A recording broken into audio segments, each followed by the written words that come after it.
볼 건데요. 오늘 말씀의 제목은 지금 우리에게 필요한 것 믿음입니다. 오늘 말씀의 성경 본문은요. 마가복음 7장 24절에서 30절인데요. 우리 말씀을 나누기 전에 우리 드라마 바이블을 통해서 오늘 성경 말씀을 함께 듣고 또 보겠습니다. 예수께서 일어나사 거기를 떠나 두로 지방으로 가서 한 집에 들어가 아무도 모르게 하시려 하나 숨길 수 없더라. 이에 더러운 귀신 들린 어린 딸을 둔 한 여자가 예수의 소문을 듣고 곧 와서 그 발 아래에 엎드리니 그 여자는 헬라인이요 수로보니게 족속이라. 자기 딸에게서 귀신 쫓아내 주시기를 간구하거늘 자녀로 먼저 배불리 먹게 할지니 자녀의 떡을 취하여 개들에게 던짐이 마땅치 아니하니라. 주여, 올소이다마는 상아래 개들도 아이들이 먹던 부스러기를 먹나이다. 이 말을 하였으니 돌아가라. 귀신이 내 딸에게서 나갔느니라. 여자가 집에 돌아가 본즉 아이가 침상에 누웠고 귀신이 나갔더라. 아멘. 네.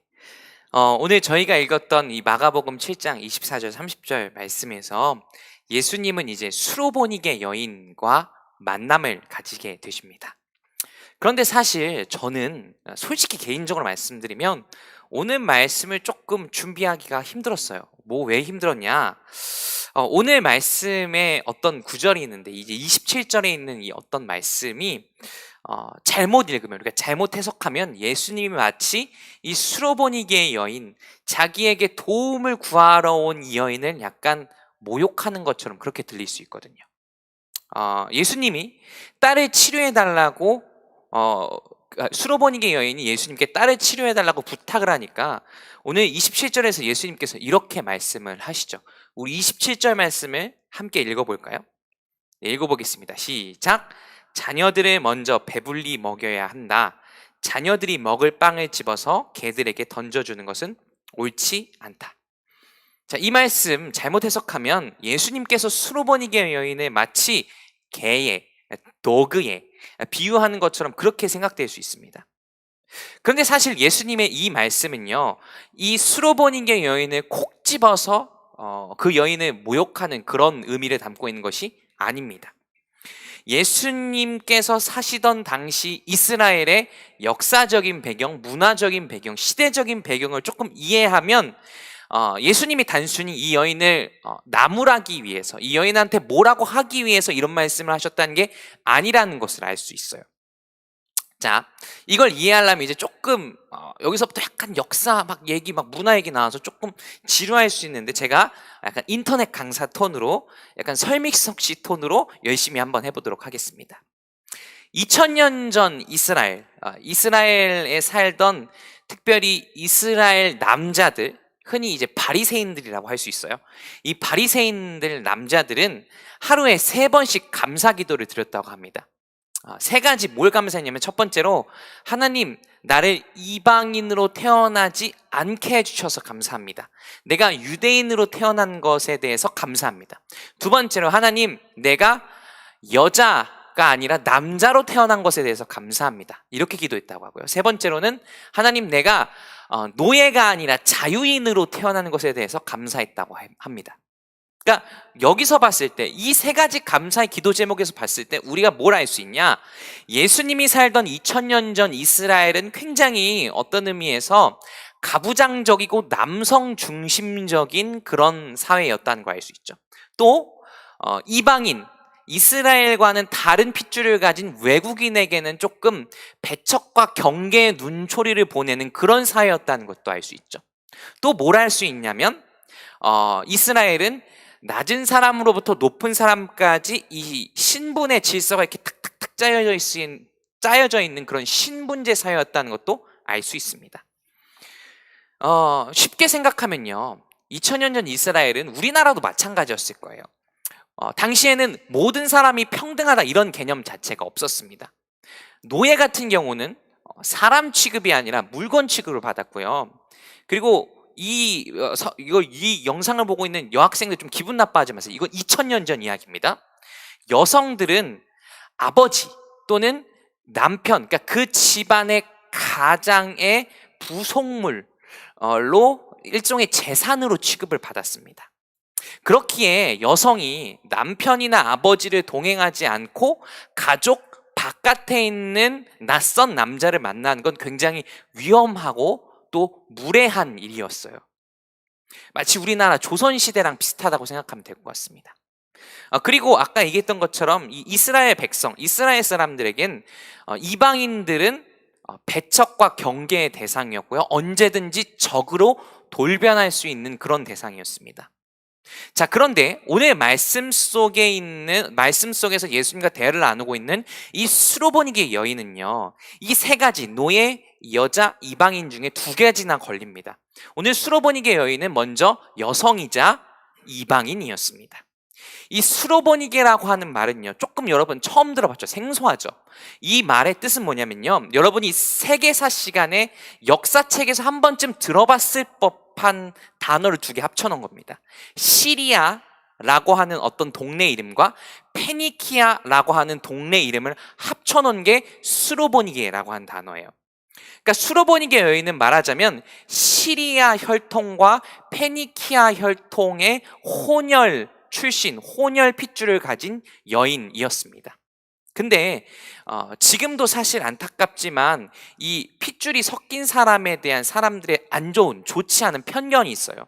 근데 2000년 전은 그런 편견들이 훨씬 더 심했겠죠.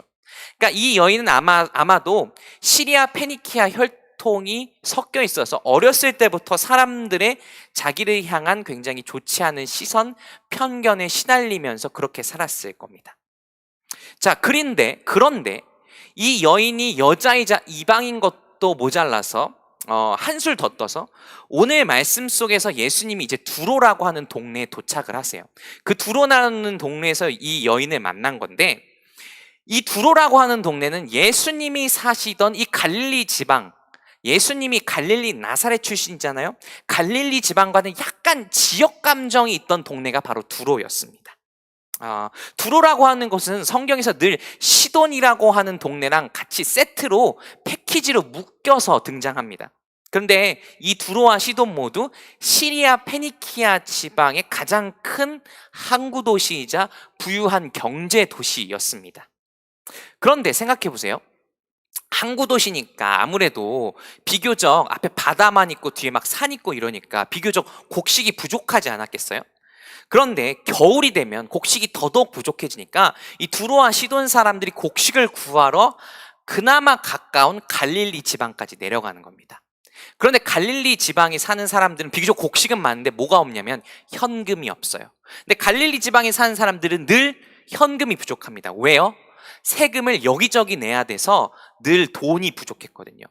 그런데 이 두로 시돈 지방 사람들이, 상대적으로 돈이 많은 사람들이 갈릴리 사람들한테 가서, 야, 너희들 우리가 값을 잘 쳐줄게, 너희 곡식 좀 우리에게 팔아, 이렇게 얘기하는 겁니다. 그런데 두로와 시돈 사람들이 과연 곡식 값을 제대로 쳐줬을까요? 아마 그렇지 않았겠죠. 그러니까 시간이 지나면 지날수록 자신들이 만든, 뼈 빠지게 노력해서 만든 이 곡식을 헐값으로 사가는 두로 시돈 사람들에 대한 감정이 이 갈릴리 사람들 마음속에서 쌓여갔습니다. 저 얄미운 놈들, 우리가 노력한 걸 다 뺏어가는 놈들, 그런 마음이 계속 생겼던 거죠. 자, 그래서 이런 갈릴리 사람들의, 이 두로 시돈 사람들을 향한 지역 감정은 이런 유행어를 만들어냈어요. 그 유행어가 뭐냐면 바로 예수님 말씀하신 이 말입니다. 자녀들이 먹을 빵을 집어서 개들에게 던져주는 것은 옳지 않다. 그러니까 어떤 의미냐면, 이 유행어는, 야, 갈릴리 사람들아, 자녀들이 우리가 먹을 그 빵을 두로와 시돈에 사는 저 사람들, 저 도그 같은 사람들에게 파는 것은 옳지 못한 일이다 라고 하는 갈릴리 사람들의 나쁜 지역 감정을 드러낸 그런 유행어가 바로 이 말입니다. 자, 이제 여기까지 제가 오늘 말씀을 조금 이해하기 위한 배경 지식, 소위 여러분 표현을 빌리자면 밑밥을 한번 쫙 깔아봤습니다. 자, 그런데 24절을 보니까 오늘 이렇게 쓰여 있습니다. 우리 24절 말씀을 함께 읽어볼까요? 읽어보겠습니다. 시작. 예수께서 거기에서 일어나셔서 두로 지역을 가셨다. 그리고 어떤 집에 들어가셨는데 아무도 그것을 모르길 바라셨으나 숨어 계실 수가 없었다. 자, 이 24절 말씀에 보니까 예수님은 일단 두로에 가서 쉬고 싶으셨어요. 갈릴리 지방 다니면서 열심히 하나님 일을 하시면서 사람들을 너무 많이 만나서 예수님 피곤한 거예요. 그래서 예수님은 일부러 이스라엘 사람들이 잘 가지 않는, 이스라엘 사람들이 나쁜 감정이 있어서 잘 가지 않는 그 두로 지방으로 가신 겁니다. 그런데 문제는 뭐냐면요, 두로 지방까지 예수님의 소문이 다 나 있었던 거예요. 두로 지방 항구 도시라 그랬죠. 항구 도시면 어때요? 사람들이 많이 왔다 갔다 하니까 소문이 굉장히 빨리 퍼집니다. 자, 그래서 이 예수님이 두로에 오셨다는 소문을 듣고 오늘 말씀의 주인공인 이 수로보니게 여인이 예수님을 찾아서 숨어있는 예수님을 아주 간절하게 찾아서 예수님 앞에 나옵니다. 자, 그런데 한번 생각해 보세요. 지금 이 수로보니게 여인이 예수님에게 나아오는 것은 지금 여러분이, 지금 2020년 대한민국을 살고 있는 여러분이 무슨 둔산동에 있는 병원에 가는 거랑은 전혀 다른 얘기입니다. 교회에 목사님들이나 전도사님들 만나러 오는 것과는 전혀 다른 얘기예요. 학원에 선생님 만나러 가는 거랑 전혀 다른 얘기입니다. 아까 얘기했죠. 여성은, 당시 사회에서 여성은 가족 바깥에 있는 남편이나 아버지를 동행하고 만나지 않으면 상당히 위험하고 무례한 일이라고. 자, 그리고 거기다가 덧붙여서 이 여인은 이미 충분히 갈릴리 사람들이 두로와 시돈 사람들을 미워하고 있다는 거, 싫어하고 있다는 걸 알고 있었습니다. 예수님을 개인적으로 만난 적이 없는 이 여인의 마음속엔 아마 그래서 굉장한 두려움과 그리고 또 동시에 걱정, 염려 같은 것이 싹 텄을 겁니다. 아, 예수님이라고 하는 분 좋은 분이라고 듣긴 했는데 내가 개인적으로 만나본 적은 없어. 근데 그분 갈릴리 출신이라 그러지? 아, 그리고 그분 남자지? 아, 내가 혼자 가서 만나도 괜찮을까? 혼자 가서 만나도 될까? 라고 하는 그런 생각, 그런 걱정과 염려가 이 여인의 마음속에 있었을 겁니다. 그래서 수로보니게 여인이 예수님 앞에 나아가는 길 자체가 이 여인에게는 상당한 모험이지 않았을까, 그런 생각이 들어요. 자, 그런데 오늘 말씀 속 수로보니게 여인은 아랑곳하지 않고 자기가 가진 여자라고 하는, 이방인이라고 하는 그 약점에 대해서 아랑곳하지 않고 예수님 앞에 나아갑니다. 사람들이 자기를 여인이라고 보면서 어떻게 여자가 혼자 남자를 만나러 가? 어떻게 이방인이 유대인 앞에 만나러 가? 뭐 이런 생각을 가진 사람들의 편견, 그런 시선, 그런 거 신경 쓰지 않고 예수님 앞으로 찾아갑니다. 근데 어떻게 그럴 수 있었을까요? 어떻게 수로보니게 여인은 이렇게 용기 있게 담대하게 예수님 앞으로 나아갈 수 있었을까요? 수로보니게 여인이 예수님한테 혼자 찾아간 것을 보면 아마도 수로보니게 여인은 남편 없이 혼자 사는 과부였을 가능성이 높습니다. 그런데 성경은 옛날부터, 구약시대부터 이 과부들을 상당히 배려해줘야 된다, 그 과부들을 잘 도와줘야 한다라고 거듭하게 얘기합니다. 왜냐하면요, 남편이 없이 혼자 사는 여성은 2000년 전에는, 그리고 그 이전에는 상당히 취약한 계층이었어요. 왜 그러냐? 자기의 재산을 제대로 지킬 수 없거든요. 누군가 나에게 위해를 가할 때 지켜줄 버팀목이 없는 그런 사람들이 바로 과부였습니다. 그래서 이 수로보니게 여인은 남편을 잃고 나서 과부로 살아가면서, 딸과 함께 살아가면서 아마 굉장히 절박했을 겁니다. 그리고 지금 거기다가 더 덧붙여서 이 지금 수로보니게 여인의 딸이 더러운 귀신에 들렸잖아요. 근데 이 귀신이라고 하는 건 뭐냐면 인간의 힘으로는 어떻게 할 수 없는 고통과 아픔을 의미하는 거예요. 아무도 의지할 수가 없어요. 그런데 딸은 사람의 힘으로는 도저히 고칠 수 없는 고통으로 지금 몇 달째 시달리고 있어요. 아마 이 여인 굉장히 절박했을 겁니다. 그래서 수로보니게 여인은 예수님을 만나면 그 병이 또는 귀신으로부터 자유롭게 되고 해방된다라고 하는 소문을 듣고 예수님을 찾아 예수님 앞에 달려간 것입니다. 저 예수님 만나면 내 딸이 나을 수 있겠다. 저 예수님이라면 내 딸을 고치실 수 있겠다라고 하는 그런 확신을 가지고 이 여인은 예수님 앞에 나온 겁니다. 자, 그런데 예수님께서는 이렇게 자기 앞에 나와서 딸을 고쳐달라고 하는 그 수로보니게 여인한테 아까 제가 말했던 것처럼 갈릴리 지방에 널리 퍼진 유행어를 이용해서 이렇게 말씀하시죠. 자녀들을 먼저 배불리 먹여야지. 자녀들이 먹을 빵을 던져서 개에게 주는 건 옳지 않아. 이렇게 얘기하세요. 자, 근데 여러분, 제가 아까 앞에서 열심히 한 얘기를 좀 들으니까 예수님의 이 말이 어떤 의미를 갖는지 좀 이해가 가요.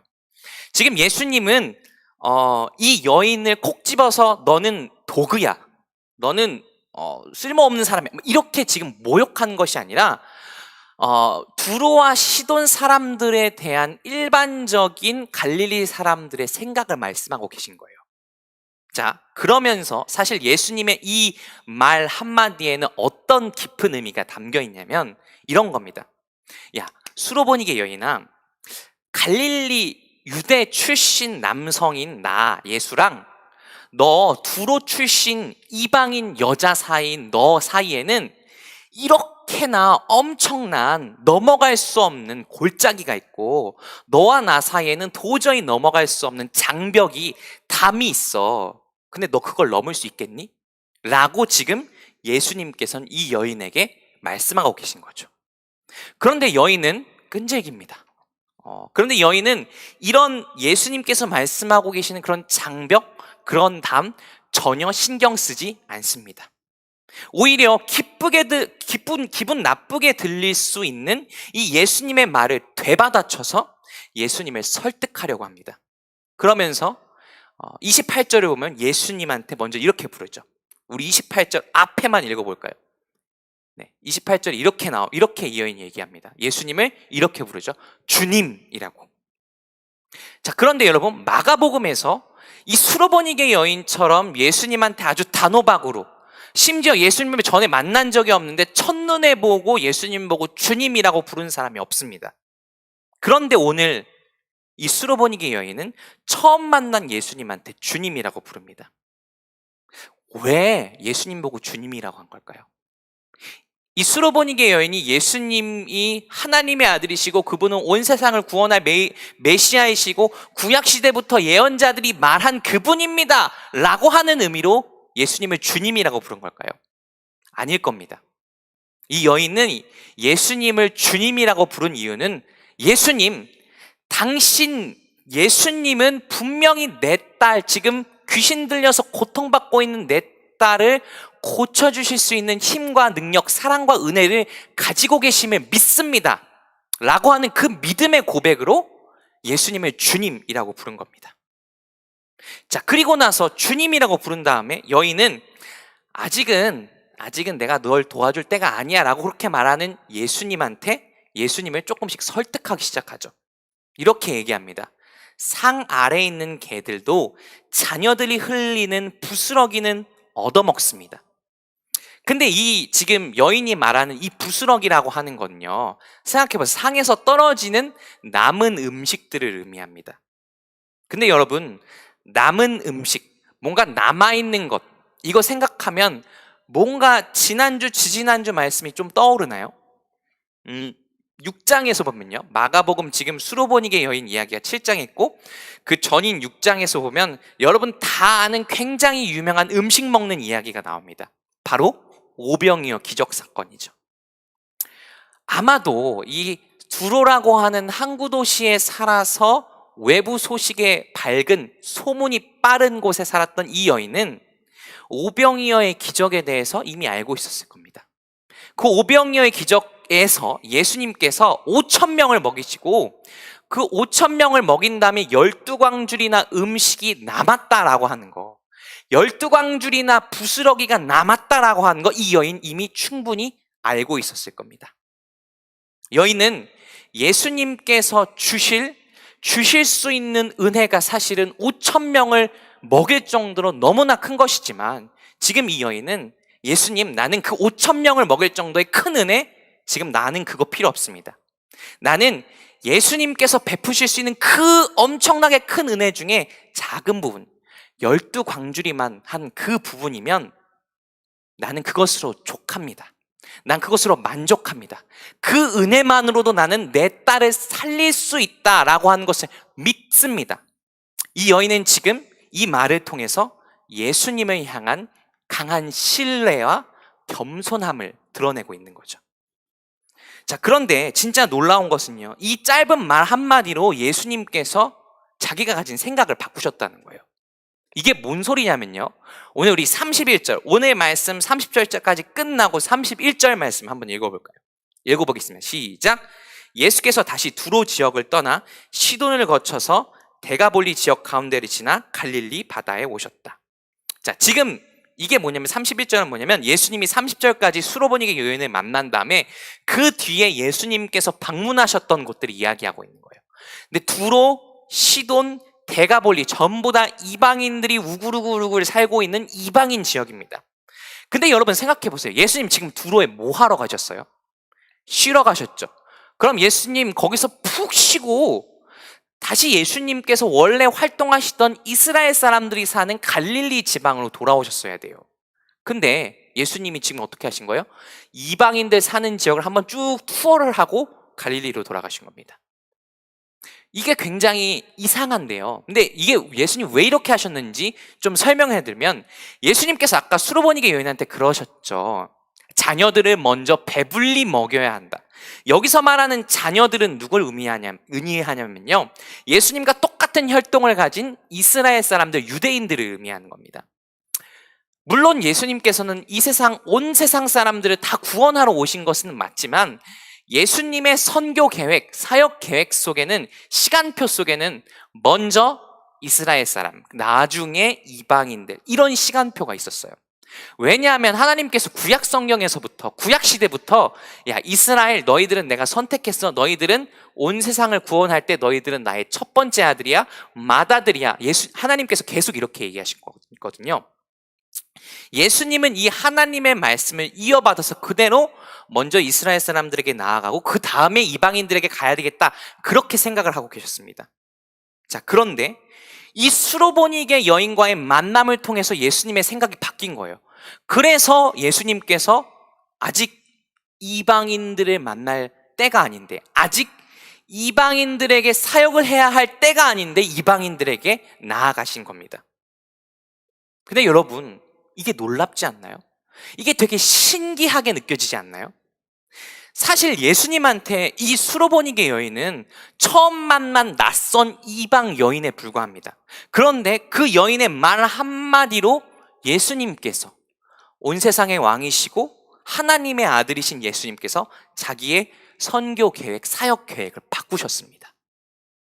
사실 근데 생각해보면요, 만약에 수로보니게 여인이 예수님 말고 일반적인 유대인 남자들 또는 바리새인을 만났더라면 수로보니게 여인에게는 무슨 일이 생겼을까요?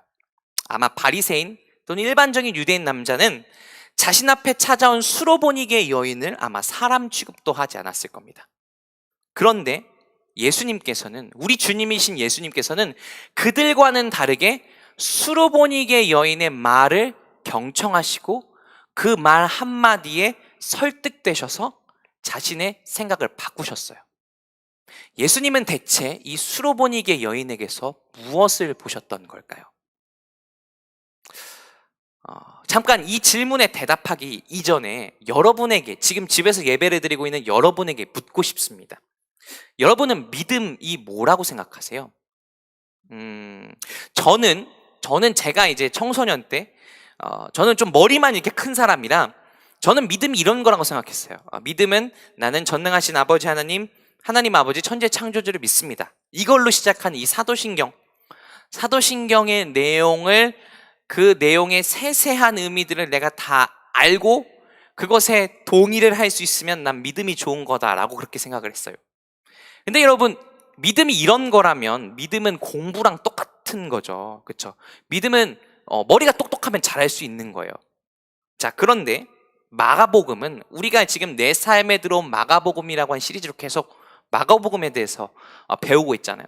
근데 마가복음은요, 믿음은 되게 심플한 거라고 얘기합니다. 믿음은 그렇게 어려운 거 아니고 믿음은 그렇게 복잡한 게 아니라고 얘기해요. 마가복음 믿음은 예수님을 잘 의지하고 예수님이 가신 길을 잘 따라가는 게 믿음이라고 말합니다. 이것에 대해서 제가 좋아하는 어떤 신학자는 이런 말을 했어요. 믿음이란 이런 거다. 조금 말이 어려울 수 있는데 한번 들어보세요. 믿음이란 하나님에 대한 절대적인 의존의 감정이다. 이 얘기는 뭐냐면 믿음은 하나님께 예수님만을 전적으로 의지하려는 마음과 태도가 바로 믿음이라고 하는 겁니다. 그리고 예수님께서는 오늘 말씀 속에 수로보니게 여인에게서 이 믿음을 보셨어요. 아마 예수님께는 이 수로보니게 여인이 마치 이렇게 얘기하고 있는 것처럼 느껴지지 않았을까요? 예수님, 난 솔직히 예수님이 누구신지 잘 모릅니다. 사람들이 당신은 하나님의 아들이라고 하는데 난 하나님의 아들이 뭔지도 잘 모르고요. 그런데 난 당신이 누군지는 잘 모르겠는데 그럼에도 불구하고 나는 예수님 당신이 내 딸을 낫게 하실 것이라는 걸 난 확신합니다. 그래서 사람들이 예수님을 만나러 가는 나에 대해서 어떻게 생각하는지, 내가 이방인이고 여성이라고 하는 연약함과 약점을 가지고 있는데 그것에 대해서 난 신경 쓰지 않고 예수님 당신에게 도움을 요청합니다. 예수님 당신을 끝까지 붙잡으려고 합니다. 아마 예수님이 느끼기에 수로보니게 여인이 이렇게 얘기하는 것처럼 느끼셨을 겁니다. 이 수로보니게 여인이 가진 예수님을 향한 순수한 신뢰와 확신과 절박한 마음, 그것이 예수님의 마음을 울렸습니다.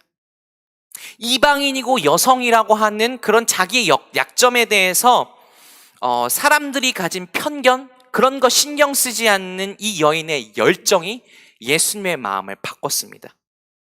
이 여인의 절박함, 이 여인의 믿음과 열정에 예수님께서 오늘 말씀을 보면 일부러 져주셨습니다. 이게 너무 은혜롭지 않아요? 전 이런 생각을 합니다. 솔직히 우리는 어떻게 보면 하나님 앞에서는 굉장히 작은 존재들이에요. 하나님은 온 우주를 다스리시고 온 세상을 통치하시는 분인데 우리는 그 하나님 앞에서 먼지보다 더 작은 존재입니다.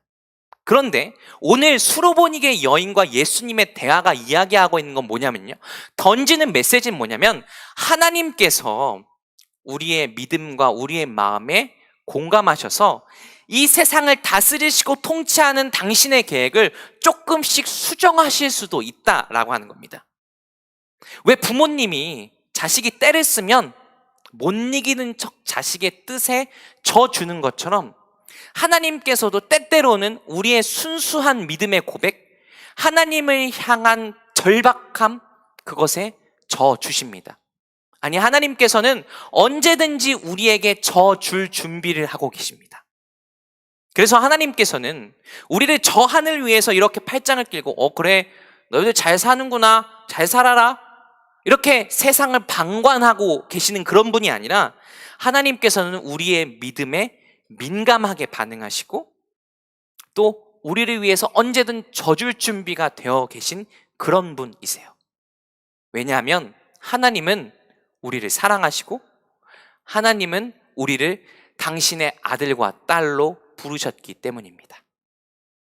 이제 말씀을 마치겠습니다. 오늘 말씀을 통해서 저는 여러분이 이 한 문장을 꼭 마음에 품고 가셨으면 좋겠어요. 하나님은 우리가 생각하는 것보다 더 말랑말랑한 분이시다. 이게 뭔 소리냐면요, 하나님은 그러니까 우리의 생각과는 전혀 상관없이 하나님의 뜻을, 이건 내 뜻이야, 너희 무조건 따라야 돼 라고 하면서 이 땅에다가 이렇게 퍽퍽 내리꽂는 고집불통 할아버지가 아닙니다. 하나님은 저 하늘 위에서, 구름 위에서 이렇게 수염이나 만지면서 이 세상을 그냥 내려다보고 계신 그런 할아버지도 아닙니다. 하나님은, 우리가 믿는 여호와 하나님은 아주 민감하게 우리의 마음과 생각, 우리의 고통에, 우리의 절박함에 귀 기울여 주시는 우리의 아빠이십니다.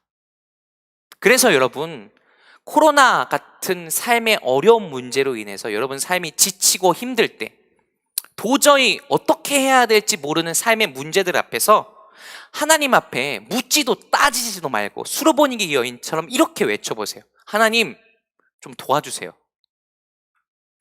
이런 생각이 들 수도 있어요.